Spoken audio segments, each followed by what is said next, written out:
এসো।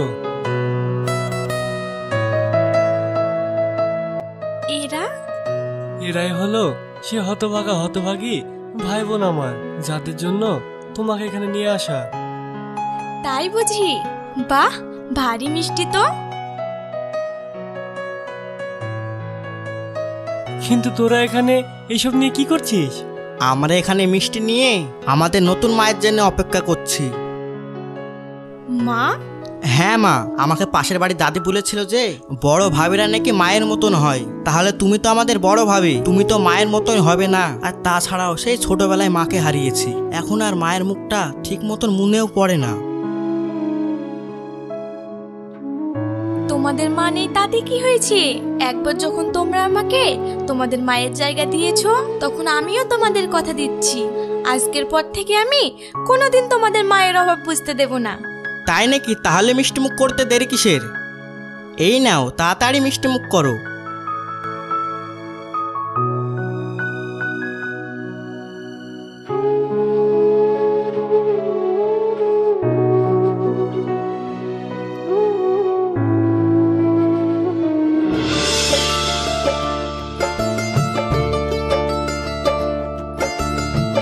নাসরিন, তাহলে এখন আমি আসছি, ওদেরকে সময় মতো স্কুলে পাঠিয়ে দিও। ও নিয়ে তোমাকে ভাবতে হবে না, আমি ঠিক সময় মতো ওদের রেডি করে পাঠিয়ে দেব। তুমি বরং সাবধানে যেও। বেশ, তবে আমি আসি।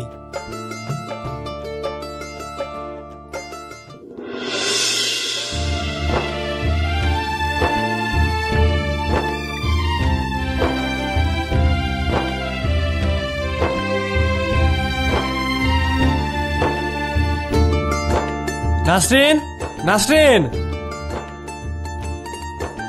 তুমি এখানে? তাড়াতাড়ি চলো, মুগলেস আর সুফিয়ান তোমার জন্য খাবারের টেবিল অপেক্ষা করছে। বেশ, তাহলে তাড়াতাড়ি এসো। আমি না তোমাদের কতবার বলেছি, আমি যখন সিমরানকে ঘুম পাড়াবো তখন তোমরা কেউ আওয়াজ করবে না। সরি, আসলে আমি বুঝতে পারিনি।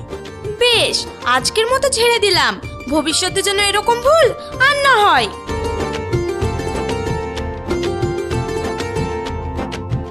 তোদের আবার কি হলো? তোরা হাসিস কেন? এমনি। এমনি না, তোরা দুজনে খুব পেকেছিস। লাগছে তো ভাই, কানটা ছেড়ে দাও না। তুমিও না, দেখছো তো ব্যথা পাচ্ছে, কানটা ছেড়ে দাও। বেশ, আমিও তোদের আজকের মতো ছেড়ে দিলাম। এবার বল, তোদের লেখাপড়া কেমন চলছে? জানো তো ভাই, আমি আর সুপিয়ান মিলে ঠিক করেছি যে বড় হয়ে আমি পুলিশ হব আর সুপিয়ান বড় হয়ে ডাক্তার হবে। ও মা, তাই নাকি? তারপর তোমাকে যদি কেউ কিছু বলে তাহলে তাকে নিয়ে সোজা জেলে ভরে দেব। আর আমি ডাক্তার হয়ে তোমার আর ভাইয়ের বিনা পয়সায় অনেক অনেক চিকিৎসা করব।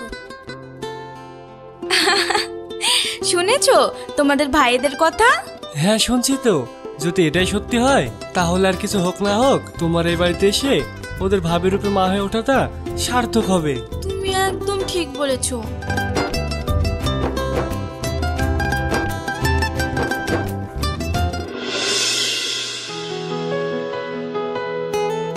ভাবি, ভাবি।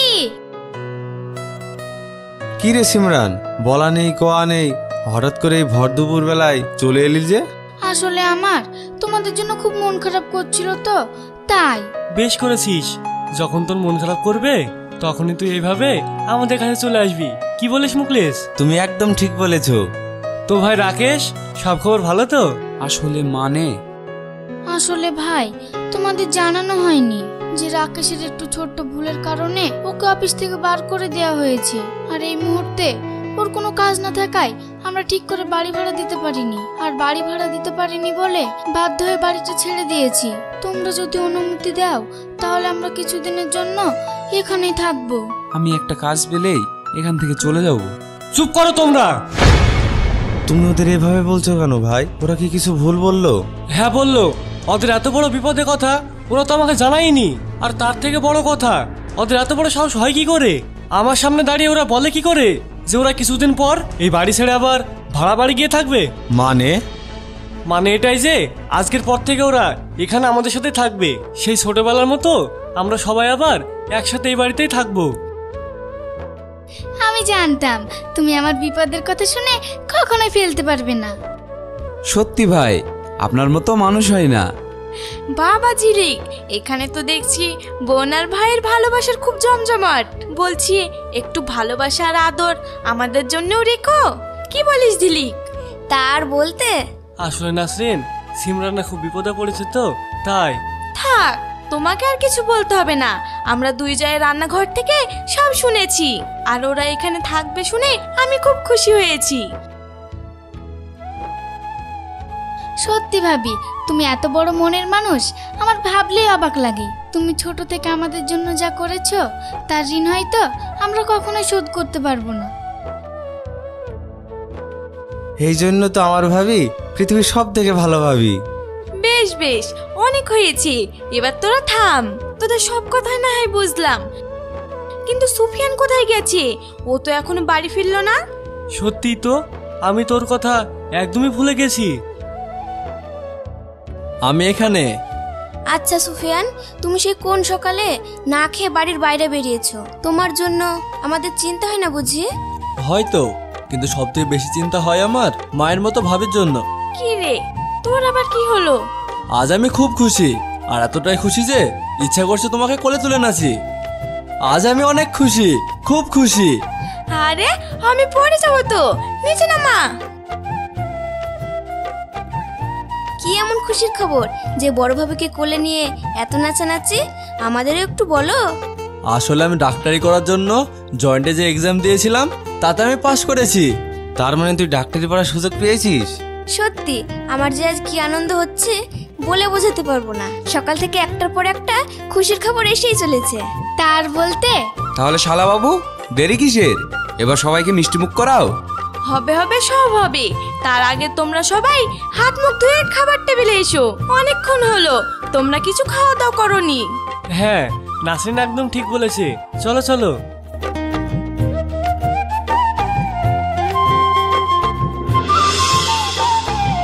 তোমাদের সাথে আমার একটা জরুরি কথা আছে। জরুরি কথা? কি জরুরি কথা? আসলে আমি ডাক্তারি পড়ার জন্য বিদেশে একটা ভালো কলেজে চান্স পেয়েছি। বাহ, এটা তো একটা দারুণ খবর। কিন্তু আমার তোমাদের ছেড়ে যেতে মন চাইছে না। এটা তুমি কি বলছো সুফিয়ান? আর তাছাড়াও এরকম সুযোগ কিন্তু বারবার মানুষের জীবনে আসে না। ঝিলিক ঠিক বলেছে, তোকে আর আমাদের কথা ভাবতে হবে না, তুই বরং চলেই যা। আমি চলে গেলে তুমি কষ্ট পাবে না? সে তো পাবই, কিন্তু তুই যখন বিদেশ থেকে বড় ডাক্তার হয়ে ফিরবি তখন আমি পৃথিবীর সব সুখ মনে হয় আমি একাই উপভোগ করব। তখন আমার থেকে সুখী হয়তো পৃথিবীর কেউ হবে না। তাহলে তুই কবে যাবি? আগামী 1 সপ্তাহের মধ্যে আশা করে আমাকে চলে যেতে হবে। 1 সপ্তাহ?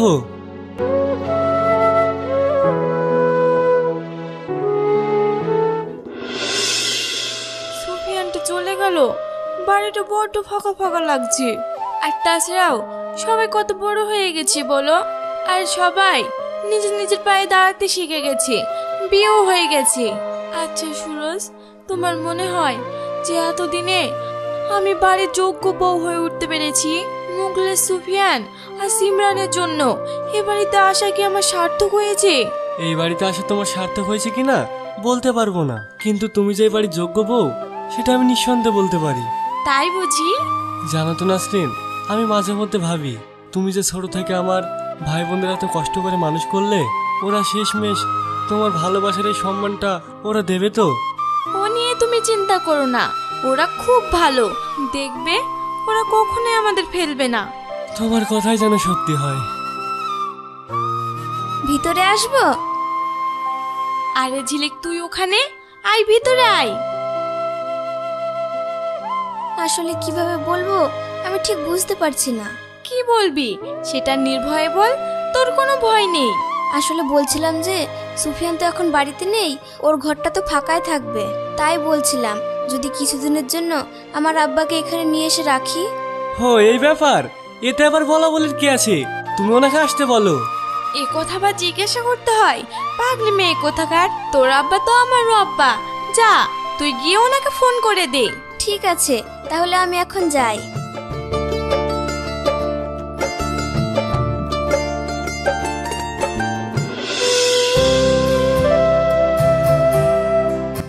ভাই একটু শোনো। কি হলো, কিছু বলবি? এই নাও এই মাসের মাইনের টাকাটা। ও, এই ব্যাপার।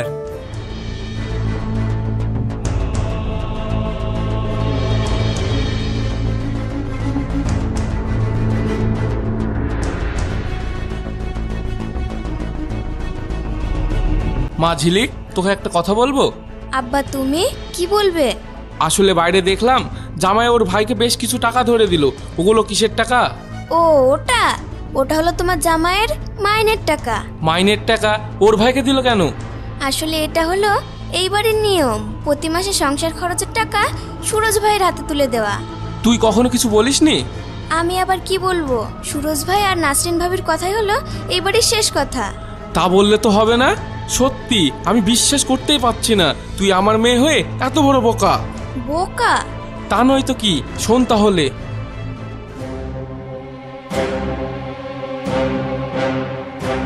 সত্যি তো, আমি আগে তো কখনো এইভাবে নিজেদের কথা ভাবিনি। ভাবিসনি? তাহলে এখন থেকে ভাব। সিমরান, এই সন্ধেবেলায় তুই কোথায় যাচ্ছিস? আসলে ভাই আমি আজ প্রথম মাসের স্যালারি পেয়েছি তো, তাই আপনার বোন জেদ ধরেছে সে নাকি ঘুরতে যাবে, তাই একটু ঘুরতে নিয়ে যাচ্ছি। ও তাই?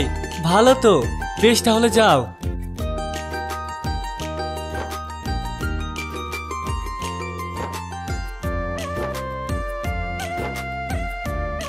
নাসরিন, আমি যদি তোমার কাছে কিছু চাই, তুমি কি আমায় দেবে? আমার কাছে তোমার আবার কি চাই? সময়। সময় মানে? আসলে সংসারের চাপে আমি তোমাকে কখনো ঠিকমতো সময় দিতে পারিনি, তাই ভাবছি আমরা কাল দুজনে মিলে কোথাও বেরোবো। কিন্তু কেউ যদি জেনে ফেলে? আমার খুব লজ্জা করছে। কেউ জানবে না, আমরা ওদের বলবো আমরা আমাদের দরকারি কাজের জন্য বাইরে বেরোচ্ছি। ঠিক আছে তাহলে।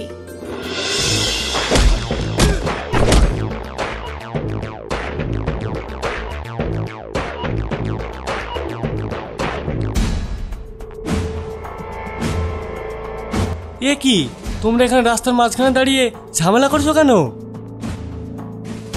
কেন, রাস্তায় কি তোর বাপের?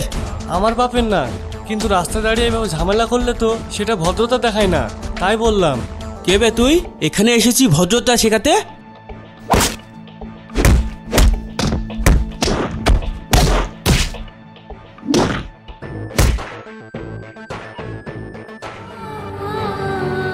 সুরজ, সুরজ, কথা বলো সুরজ।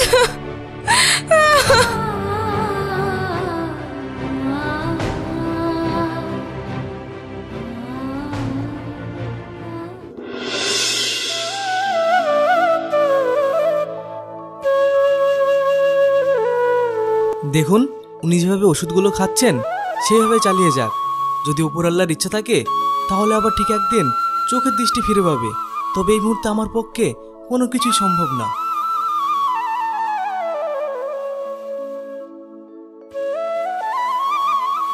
বেশ, তাহলে আমি আসি।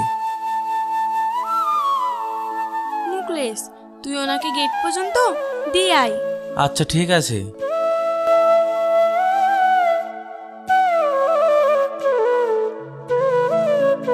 এটা কি সুরজ শেখের বাড়ি?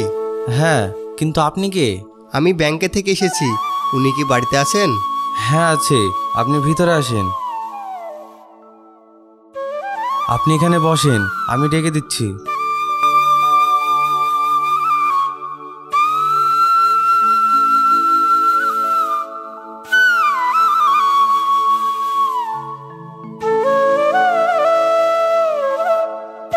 উনি হলো সুরজ, যা বলার বলেন। উনি কি অসুস্থ? আসলে কিছুদিন হলো একটা অ্যাক্সিডেন্টে উনি ওনার দৃষ্টিশক্তি হারিয়েছেন। আচ্ছা, যদিও এই মুহূর্তে আমার এই কথাগুলো বলা উচিত না, তবুও যেটা আমার ডিউটি সেটা আমাকে পালন করতেই হবে। দেখুন, আপনি এত হেয়াল না করে যেটা বলতে চান সেটা ভালো করে বলুন। দেখুন সুরজবাবু, আমাকে ব্যাংক থেকে পাঠানো হয়েছে। যেহেতু আপনি ব্যাংকের ম্যানেজারের পদে ছিলেন, তাই আপনার চাকরি ছেড়ে চলে আসা 2 দিন আগে ব্যাংকে থেকে 1,15,00,000 টাকার হিসাব মেলানো যাচ্ছে না, তাই সব কিছুর জন্য আপনাকে দায়ী করা হয়েছে। মানে এই সব কিছু মিথ্যা? দেখুন, মিথ্যা কি সত্যি তা তো আমি জানি না, তবে সমস্ত প্রমাণ আপনার বিরুদ্ধেই, এমনকি চেক সই পর্যন্ত আপনার। এটা আপনি কি বলছেন? এই নিন ফাইলটা দেখেন। উনি না হয় অন্ধ, আপনি তো অন্ধ না।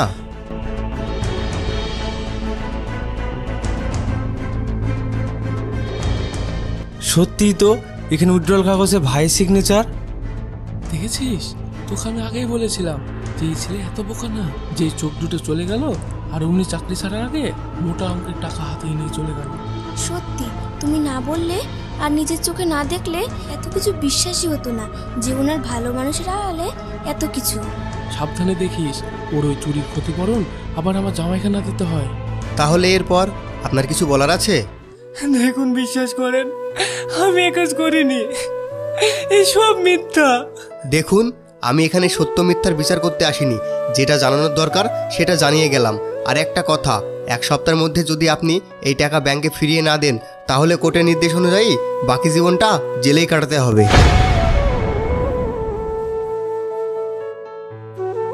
বিশ্বাস করো নাসরিন, আমি এ কাজ করিনি।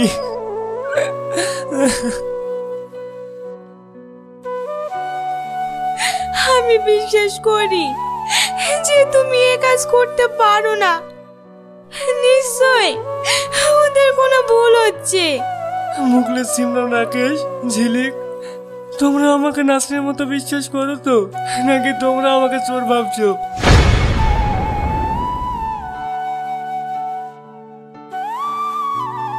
তুমি চিন্তা করো না, আমরা তো আছি। আমরা ঠিক কোনো না কোনো একটা ব্যবস্থা করে ফেলবো। এবার কি হবে নাসরিন? যেহেতু সব প্রমাণ তোমার বিরুদ্ধে, আমরা চাইলেও মিথ্যাটাকে সত্য প্রমাণ করতে পারবো না। তাই সময় নষ্ট না করে আমাদের যেভাবেই হোক 1,15,00,000 টাকা ব্যবস্থা করতে হবে। এত টাকা তুমি কোথায় পাবে? আমি যা ইনকাম করেছি তার সবটুকুই তো তুমি আমার ভাই বোনদের মানুষ করতে গিয়ে ফুরিয়ে ফেলেছো। নিজের ভবিষ্যৎ বলতে কিছু রাখোনি। আমার যা গহনা আছে তা বিক্রি করে প্রায় 15,00,000 টাকা হবে। আর বাকি 1 কোটি টাকা আমি না হয় আমার বিয়ের সময় বাবার বাড়ি থেকে যে জমিটা দিয়েছিল সেটা নয় বিক্রি করে দেব। আর যেগুলো কম পড়বে সেগুলো নয় সিমরান আর মুখলেসের কাছ থেকে নেব। বলছি, একবার সুফিয়ানকে জানালে হতো না? না না, ও পড়াশোনা খুব ব্যস্ত। এইসব কথা ওকে না শোনানোই ভালো। ওর যদি পড়াশোনায় কোনো ক্ষতি হয়। বেশ, তাহলে তুমি এখন ঘুমিয়ে পড়ো, কাল সকালে না হয় ওদের সাথে গিয়ে কথা বলো।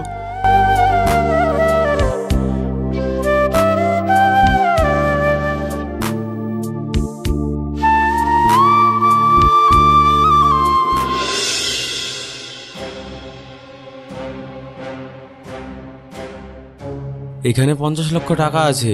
কাল সকালে যদি ভাবি টাকার জন্য আসে, তাহলে ভাবিকে এই ব্যাগটা দিয়ে দেবে। 50 লক্ষ টাকা? কিন্তু এত টাকা তুমি কোথায় পেলে?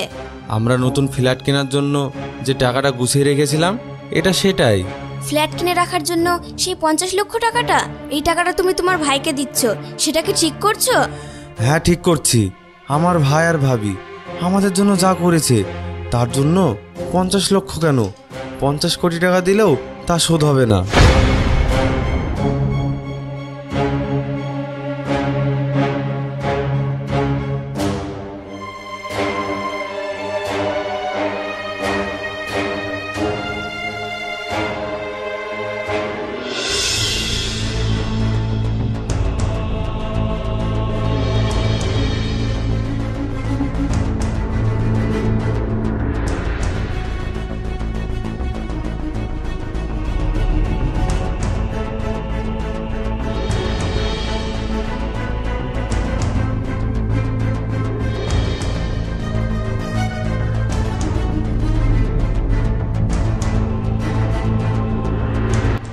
তোমার কি হয়েছে সিমরান? তুমি ঘরের দরজা বন্ধ করে এইভাবে টাকা পয়সা গহনাগাটি খুলে সব আলমারিতে তুলে রাখছো? সেটা যদি তুমি বুঝতে, তাহলে কি আজ আমাকে শ্বশুর বাড়ি ছেড়ে ভাইয়ের বাড়ি এসে পড়ে থাকতে হতো? এইসব তুমি কি বলছো? ঠিক বলছি। তাহলে শোনো, বাড়ির যা পরিস্থিতি, এক্ষুনি নাসরিন ভাবি টাকা চাইতে এলো বলে এখানে আসার পর যদি আমি টাকা নেই বলি, তখন যদি আবার গয়না চেয়ে বসে, তাই আমি এইগুলো আগে থেকেই সরিয়ে রাখলাম। কাজটা তুমি ঠিক করছো না। আর তাছাড়াও আমি এই টাকাগুলো সুরজ ভাইকে সাহায্য করার জন্যই এনেছি। কাজটা তুমি ঠিক করছো না। তুমি জানো মুখলেস ভাই ফ্ল্যাট কেনার জন্য নাকি 50 লক্ষ টাকা গুছিয়ে রেখেছে, আর সেই টাকা ঝিলিক ভাবি আর তার বাপ মিলে লুকিয়ে রেখেছে, আর সেটা আমি নিজের চোখে আর কানে শুনে আসলাম। আর তুমি তো মাসে মাত্র 30,000 টাকা মাইনে পাও, তা যদি ওদের দিয়ে দিই তাহলে আমাদের থাকবে কি?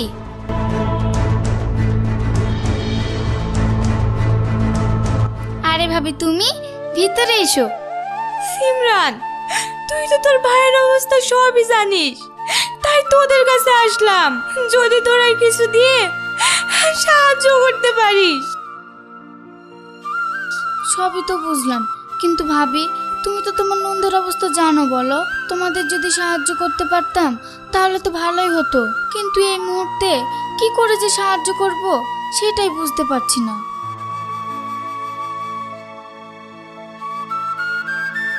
পপি, তোর গলা কান সব খালি কেন? তোর গয়না কই? আসলে ওই যে তোমায় বললাম না, ওর সময়টা খুব খারাপ যাচ্ছে তো, তাই ওগুলো বন্ধুকে রেখেছি।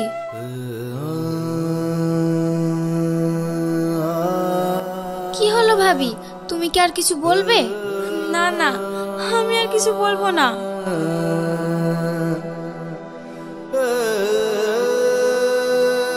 আচ্ছা ঝিলিক, কাল যে মুখলেস বলেছিল ও কিছু ব্যবস্থা করবে, মুখলেস কি কোনো ব্যবস্থা করেছে? ব্যবস্থা? ও আবার কি ব্যবস্থা করবে? আর তাছাড়াও তোমার দেওর যা ইনকাম করে তার অর্ধেক তো তোমাদের হাতেই তুলে দেয়। এরপরে যদি টাকা চাও তাহলে হয়তো তোমার দেওরের চুরি করা ছাড়া আর উপায় থাকবে না। হে, তুই কি বলছিস ঝিলিক? আমাদের জন্য তোরা কেন চুরি করতে যাবি? তোরা ভালো থাক তাহলেই হবে, আমরা ঠিক আমাদের ভালোটা দেখে নেব।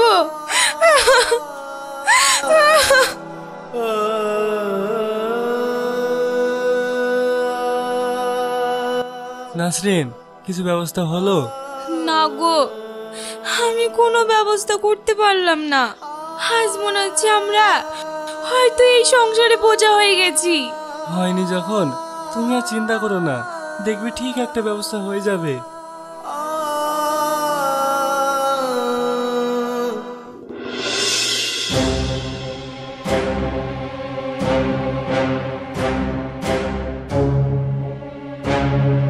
ঝিলিক, ঝিলিক, কি হলো? কি বলছো? বলছি মুখলেস ঘরে নেই। না নেই? কি বলছো বলো, আসলে বলে দেব। আসলে ব্যাংকে টাকাটা দেওয়ার আর মাত্র 2 দিন বাকি আছে, তাই ভাবলাম আগে আগে টাকাটা দিয়ে আসাই ভালো। এত তাড়াতাড়ি সব টাকা ম্যানেজ হয়ে গেল? টাকা কই দেখি? বলছি এখানে কত টাকা আছে? 50 লক্ষ টাকা। 50 লক্ষ টাকা? তার মানে বুঝতে পারছিস তো মা? হ্যাঁ হ্যাঁ, ভালোই বুঝতে পারছি। এইদিকে সারাদিন রাত টাকা খুঁজে খুঁজে আমি চিন্তায় আমার ঘুম হারাম করছি, আর এইদিকে উনি সেই টাকা চুরি করে হজম করার চেষ্টা করছে। কি বললি? আমি চোর? আমি চুরি করেছি? তা নয় তো কি, আজ 3 দিন হলো মুখলেস আমাকে টাকাটা রাখতে দিয়েছে। আজ সারা সকাল টাকাটা খুঁজে খুঁজে আমি মেলাতে পারছি না, আর এখন এসে দেখছি টাকার ব্যাগটা তোমার হাতে। তাহলে তোমাকে চোর ভাববো না তো সাধু ভাববো? সত্যি তোমাদের বলিহারে সারা জীবন ভালো মানুষের রূপ দেখিয়ে এখন নাকি স্বামী বাইরে আর বউ ঘরে চুরি করছে। এটা আপনি কি বলছেন? না জেনে না শুনে এরকম বলতে আপনার লজ্জা করছে না? তুমি চুপ করে হে বাসা, অতই যদি বৌমার লোক হতে তাহলে আর এখানে ঘর জমা হয়ে থাকতে হতো না। তোমরা চুপ করো, তোমরা আমার কথাটা একবার শোনো। আমি চুরি করিনি। সিমরান, তুই বিশ্বাস করতে পারিস যে আমি চুরি করেছি? এতে বিশ্বাস করা করে কি আছে বলো তো? এটা সত্য যে আমিও লুকিয়ে দেখেছি ভাবি আর তার আব্বা এই 50 লক্ষ টাকা নিয়ে আলোচনা করছিল, আর এখন সেই টাকার ব্যাগ তোমার হাতে। এটা তো এটাই প্রমাণ হয় যে টাকাটা সত্যিই তুমি নিয়েছো। বাহ সিমরান বাহ, যে ভাবি কিনা তোদের এত কষ্ট করে নিজে না খেয়ে তোদের খাইয়ে মানুষ করলো, আজ তাকেই তোরা চোর বলছিস? যে এত বছর আমার রোজগারের টাকা তোদের ভালো রাখার জন্য তোদের হাতে তুলে দিয়েছে, আজ সে কিনা তোদের ঘর থেকে টাকা চুরি করবে? ভালোই প্রতিদান দিলি রে তুই। তোমার শরীর অসুস্থ, তুমি একটু থামো, না হলে তুমি যে অসুস্থ হয়ে পড়বে। আরে থামো তো তুমি, আমার শরীর। আচ্ছা নাসরিন, আজ পর্যন্ত যাই চেয়েছি তুমি তাই দিয়েছো। আর শেষবারের মতো একটা জিনিস চাইবো, তুমি দেবে? কি জিনিস? আমার মনে হচ্ছে আজ এই সংসারে হয়তো আমাদের প্রয়োজন শেষ হয়ে গিয়েছে, তাই ভাবছি আজকের পর থেকে তুমি আর আমি দুজনে মিলে গাছতলায় থাকবো, তাও এই নরকের কীটের সাথে থাকবো না। তুমি ঠিক বলেছো, আজ আমাদের এই বাড়িতে প্রয়োজন শেষ হয়ে এসেছে। চলো।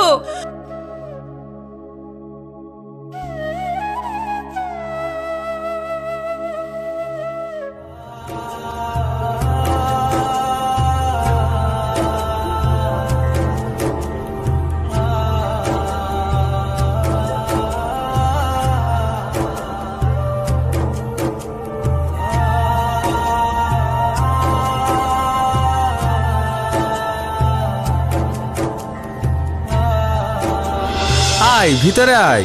ভাই আর ভাবি যদি তোকে এই অবস্থায় দেখে তাহলে খুব খুশি হবে। তুমি যা বলেছো ভাই।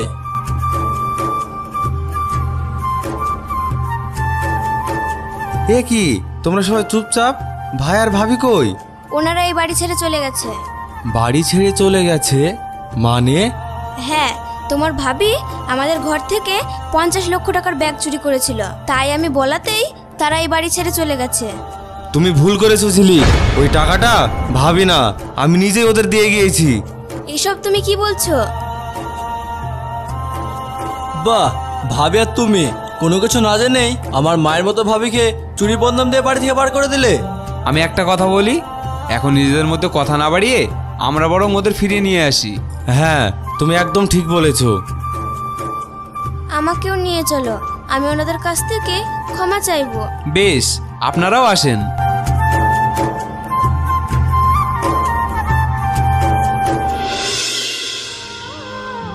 জানো তো, আজ নিজেকে অনেক বড় অপরাধী মনে হচ্ছে। কেন? যাদের ভালো রাখার জন্য তোমাকে বিয়ে করে নিয়ে এলাম, তাদের সবাইকে তুমি ভালো রাখলে। আমার প্রতিটা ইচ্ছের মর্যাদা তুমি রেখেছো, অথচ দেখো আমি সেই মানুষগুলোর কাছে তোমাকে চোরের বদনাম ছাড়া আর কিছু দিতে পারলাম না। এইসব কথা ভেবে আর দুঃখ পেও না, দেখবে ওরা যখন নিজেদের ভুলটা বুঝতে পারবে ঠিক তখন আমাদের কাছে আসবে।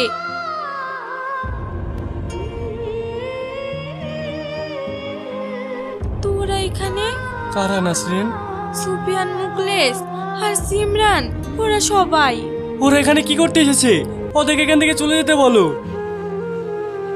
তুমি আমাদের ক্ষমা করো ভাই, ওরা না জেনে তোমাকে অনেক কিছু বলে ফেলেছে। আমাকে ক্ষমা করে দাও, আমি না জেনে তোমাকে অনেক খারাপ কথা বলেছি। আমিও তোমাকে অবিশ্বাস করেছি, পারলে আমাকেও ক্ষমা করে দিও। হে মা, এটা তোরা কি বলছিস? ভাবি, তুমি ওদের ক্ষমা করে দাও, না হলে যে তোমার আর ওদের মধ্যে কোনো পার্থক্যই থাকবে না। আর আমি আমার এই মায়ের জায়গাটা নতুন করে কাউকে বসাতে চাই না। পাগল কোথাকার। এবার তোমরা বাড়ি ফিরে চলো। হ্যাঁ, ও একদম ঠিক বলেছে। বাড়ি গিয়ে আমি যেমন তোমাদের কথা দিয়েছিলাম আমি বড় ডাক্তার হয়েছি, তেমন সুরেশ ভাইয়ের চোখ অপারেশন করে তার চোখের দৃষ্টিশক্তি ফিরে দিয়ে সেই কথাটাই রাখবো। সত্যি আমার সেই ছোট্ট সুফিয়ান কত বড় হয়ে গেছে বলো, ভাবলেও অবাক লাগে। বাবা সুরজ, তুমি আমাকে ক্ষমা করো, আমি না জেনে সবসময় তোমাকে উল্টো পাল্টা বলেছি। ছি ছি, এ আপনি কি বলছেন? আপনি তো আমার বড়, এইভাবে বলে আমাকে লজ্জা দেবেন না। যেখানে আমার ছোট ভাই বোনেরা নিজের ভুলটা বুঝতে পেরেছে, সেখানে আমার আর কারোর প্রতি রাগ অভিমান নেই। তাহলে আবার কেন? চলো এবার সবাই মিলে তাহলে বাড়ির দিকে রওনা দিই।